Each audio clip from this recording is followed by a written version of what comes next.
দেখতে পাচ্ছেন দাদারা, কাকরুলের গেট তোলা হচ্ছে। এই যে আজকে এক দাদা নিতে আসছে, আপনারা নিতে চাইলে যোগাযোগ করতে পারেন।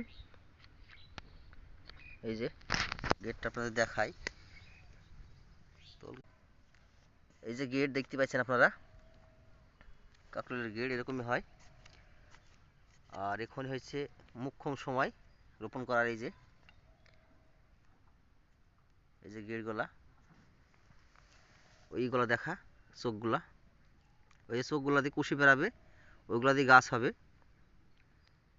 দেখতে পাচ্ছেন চোখগুলা। আপনারা যদি কেউ নিতে চান তাহলে যোগাযোগ করতে পারেন স্ক্রিনে দেওয়া নাম্বারে।